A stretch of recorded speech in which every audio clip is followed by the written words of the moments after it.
Se acercaron a Jesús unos fariseos y le preguntaron para ponerlo a prueba: ¿le es lícito a un hombre divorciarse de su esposa?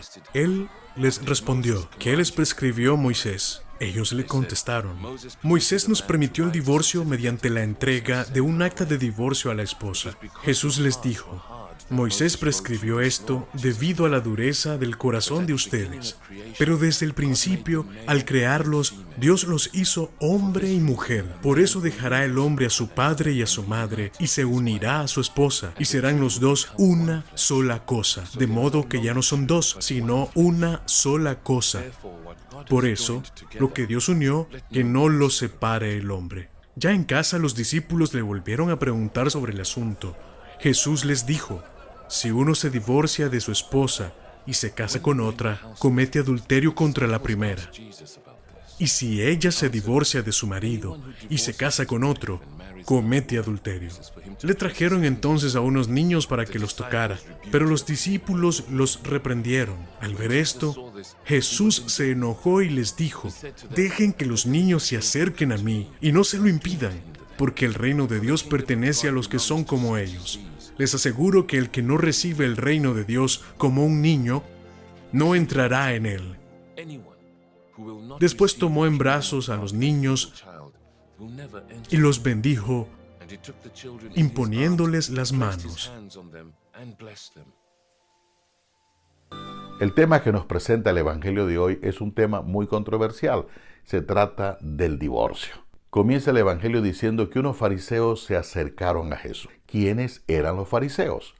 Los fariseos eran un grupo, un movimiento político religioso, integrado por personas intelectuales que estaban muy aferrados a la tradición oral y a la ley de Moisés. Este grupo, este movimiento político religioso, tenían una gran influencia sobre el pueblo. Este grupo de personas se acerca a Jesús para preguntarle si realmente era lícito que un hombre pudiese repudiar a la mujer. Lo primero que tenemos que tener en cuenta son dos cosas. Una cosa es el divorcio y otra cosa es el repudio. El divorcio generalmente es cuando dos personas se ponen de acuerdo y luego los dos se separan, pero de mutuo acuerdo. En cambio, en el repudio no es así. En el repudio, una de las partes, en este caso el hombre, podía repudiar a su mujer. La mujer no podía tener derecho a reclamo. Él la podía repudiar por algo sumamente grave, como por ejemplo una infidelidad. Él la podía repudiar, pero también la podía repudiar por algo sumamente tonto, como por ejemplo no sabe barrer, no sabe cocinar, en fin, cualquier estupidez que él podía encontrar, basta que no la quisiera, basta que apareciera otra más bonita que la que tenía y era motivo de repudio. El hombre podía repudiar a la mujer no podía repudiar al hombre. En muchos casos, los maridos repudiaban a la mujer y la mujer más adelante encontraba a otra persona que le ofrecía tal vez mejor estabilidad y ella se unía a esa persona. El primer marido podía darle acta de repudio, diciéndole que ella era infiel, que ella era adúltera y por lo tanto podían apedrearla. Es decir, la mujer llevaba las de perder. Entonces, ¿qué es lo que hace Moisés? Moisés lo que hace es exigir que se le dé a la mujer un acta de divorcio y un acta de repudio. ¿Para qué? Para proteger a la mujer. Una vez que la mujer tiene el acta, si ella se vuelve a unir con otra persona, tiene con qué defenderse. De lo contrario, podía ser, como les dije, podía ser apedreada. Entonces Moisés lo que prescribe, Moisés lo que ordena es que si se divorcia o si la persona repudia a la otra, denle un acta, que ella tenga algo como defenderse. Moisés sale en defensa de la mujer para que ella también se sienta liberada y pueda rehacer su vida. No puede ser atada a una persona que en un momento de celo, en un momento de rabia, pueda denunciarla como adúltera y pueda venir siendo asesinada, apedreada. Ya existía el divorcio, ya existía el repudio. Moisés lo que exige es un acta para defender a la mujer. Una vez que Jesús clarifica esto, les dice: y eso lo hizo Moisés porque ustedes son duros de corazón. Ustedes se divorcian y son de corazón duros. Piensan en ustedes mismos y no piensan en los derechos de la mujer. Por eso lo que Moisés ha prescrito es en favor de los derechos de la mujer. Después que Jesús les ha clarificado que no fue Moisés el que creó el divorcio ni el repudio, sino por el contrario, salía en defensa de los derechos de la mujer, ahora Jesús se remonta a los orígenes de la humanidad. Aquí se nos dice que desde el principio Dios quiso que el ser humano fuese hombre y fuese mujer.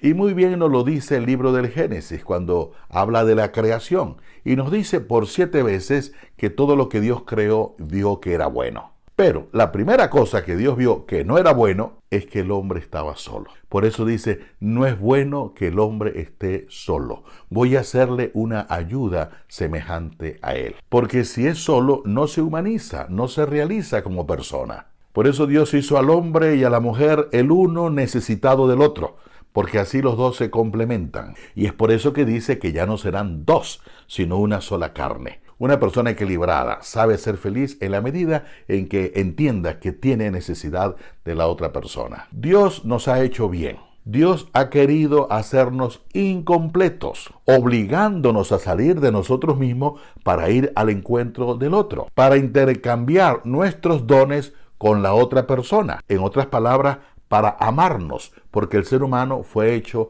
para ser amado y para amar. Por eso el libro del Génesis muy sabiamente dice que Dios sacó a la mujer de la costilla del hombre porque está cerca del corazón. No dice que la sacó de los pies para que el hombre la pisotee, ni dice que la sacó de la cabeza para que la mujer gobierne al hombre. Dice que la sacó de su costado porque está cerca del corazón, es decir, para ser amada. Y Jesús remata con esa frase, lo que Dios unió, que no lo separe el hombre, queriéndonos decir que el divorcio no encaja en el proyecto original, en el plan de Dios. Nos dice el Evangelio que una vez en casa, los discípulos vuelven sobre el tema. ¿Por qué? Porque ellos son los primeros que también están en shock. No olvidemos que ellos fueron formados, fueron catequizados en la religión judía. Y ellos habían aprendido desde muy niño que el hombre no solamente tenía el derecho, sino el deber de denunciar a su esposa, de repudiarla. Cuando, por ejemplo, si la mujer no podía darle hijos, él tenía la obligación de denunciarla. ¿Por qué? Porque no se estaba cumpliendo con el mandato de crecer y multiplicaos. Por lo tanto, él tenía que realizarse como persona y tendría que buscar otra persona que realmente le pudiese dar descendencia. Y Jesús no es que introduce una nueva ley o que sea mucho más severo que Moisés. No, simplemente recuerda el plan, el proyecto de Dios desde los comienzos de la creación, haciéndoles notar que en el proyecto de Dios no existe el repudio. Finalmente el evangelista San Marcos trae a la escena unos niños. Y uno se pregunta, ¿y qué tienen que ver los niños con el tema en cuestión?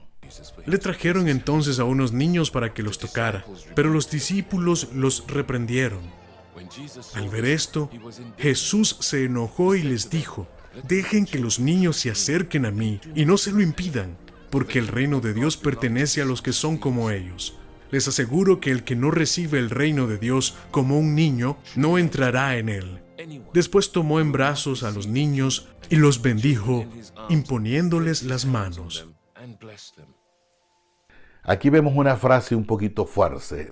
Jesús se enojó, se enfadó, regañó a los discípulos por esa actitud que tienen frente a los niños. Y aprovecha la ocasión, los abraza, los toma en brazos y nos explica que así como un niño confía plenamente en el padre, confía plenamente en la madre, y todo lo que el padre le da por el bien de los hijos, así nosotros deberíamos de acoger esa norma que Dios dio. ¿Por qué? Porque es por el propio beneficio, para nuestro propio bien. El padre y la madre no van a querer el mal para los hijos. Dios, en su infinito plan de creación, realmente no va a querer el mal para cada uno de nosotros.